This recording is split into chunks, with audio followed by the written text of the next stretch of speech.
Hello, and welcome once again to another episode of What Nobody Told Me After 65.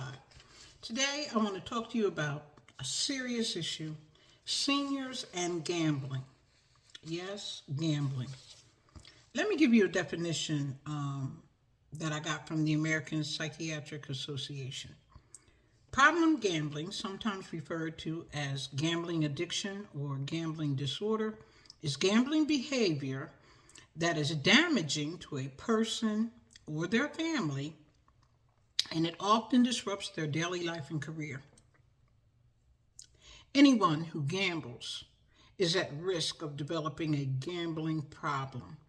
Gambling disorder is now recognized as a mental health diagnosis, just like alcohol, drugs. You can be addicted to anything: food, sex, shopping, making money, fitness. You can get addicted to just about anything. And so it is now recognized as a mental health diagnosis. Thank goodness, because that way then your health insurance can pay for you if you need some help. Here are some warning signs if you think you have a gambling problem. Thinking about gambling all the time, feeling the need to bet more money and more often, going back and try to win your money back, chasing losses, feeling restless or irritable when trying to stop or cut down, feeling like you can't control yourself, gambling despite negative consequences. In extreme cases, problem gambling can cause bankruptcy, legal problems, you lose your job, your family, and you think about suicide. Now, what I do is I replace words where it says gambling. I might say thinking about eating all the time. You feel the need to eat more and more often. You keep going back to try to gain that sensational taste. You know, an addiction is an addiction is an addiction.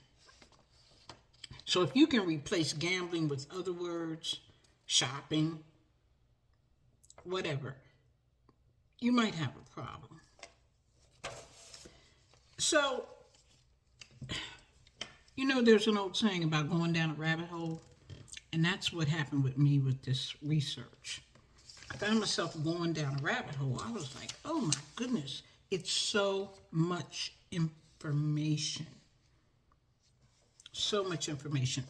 The scientific information I got from the National Institute of Health, they did a study and they wrote an article, published an article, and it's called Determinants of Gambling Disorders in Elderly People, a Systematic Review.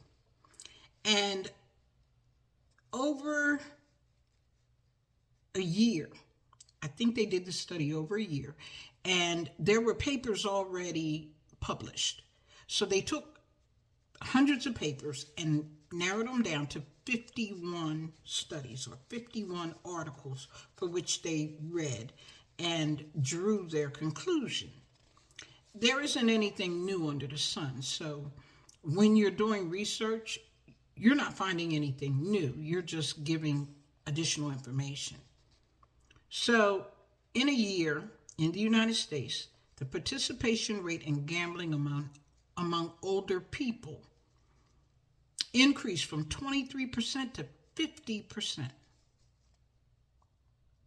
Older adults generally possess positive attitudes toward gambling activities. So you say you want to go to the casino? Sure. Want to go play cards? Sure. Want to go to bingo? Sure. Want to get a couple of those free buy a chance at the local church or a bazaar? Sure. But it's all gambling. The prevalence of problem gambling among older people ranges from 0.3% to 10.4% in studies of those over 55 years of age. Now, these are scientific numbers, and if you want to read the full study, you can. I will give you that in the comments section. This is a National Institute of Health paper. Now, what I found interesting was they looked at individual determinants, structural determinants, and environmental determinants. And when I read the information on individual determinants, gender influences gambling habits. And guess who has the worst problem? Women over the age of 60 have a risk of problem gambling that is equivalent to or even higher than that of men in the same age group. Ladies, come on. The prevalence of at-risk problem gamblers between 1 and 4 in the criteria for pathological gambling is high among women over 65 years of age. In a minute, I'm going to tell you a story about a lady that we may or may not know or may not have heard of. However, when it came down to the bottom line, she was gambling out of grief. I imagine women over 65, if you've lost a loved one, you might want to fill that void. And what's an easier way to do that than to run the casino? It's open 24 hours a day, 364 days a year, because I think they close on Christmas. That's too doggone much. In the 1960s, only Atlantic City and Nevada had casinos. Today, casinos operate in more than 30 states. 30. Now, if you add state lotteries, Powerball, and now internet gambling, there's plenty of ways to try your luck and lose a little or a lot of cash. Many adult communities, assisted living centers, and even church organizations, yes, arrange outings to nearby casinos. Back in the day, the casinos sent buses and gave you tickets and free food and free gambling. Sometimes they give you $5 or $10 or $15 because they knew if you got $5 and you put it in the machine and you got another $5 back, you now got $10. Some people would flip. It's psychological. There's a reason why the casino has no windows. Ask me how I know. There are no windows in the casino and no clocks. They don't want you to know what time it is. Yes, you have a watch on. Yes, you have your cell phone, but you're not watching the time. You're watching them little things spin around and spin around, hoping you hit the big one.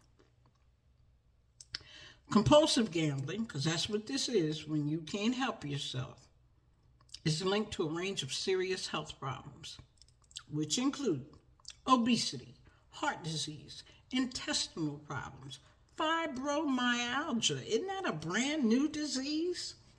Migraines, depression, insomnia, and other stress-related disorders. My God. As if we don't have enough to contend with. I want to tell you something. It was so much information. I found myself running down this rabbit hole. And that's not a good thing, you know. But if you want to read the information on the study that was done by NIH, I'm going to leave you that information. Because the conclusion is nothing that we don't already know. Pathological gamblers or gamblers who have a problem, it all relates to something underneath. They're lonely, they're tired, they're scared, They're old. They're afraid. There's always an underlying issue.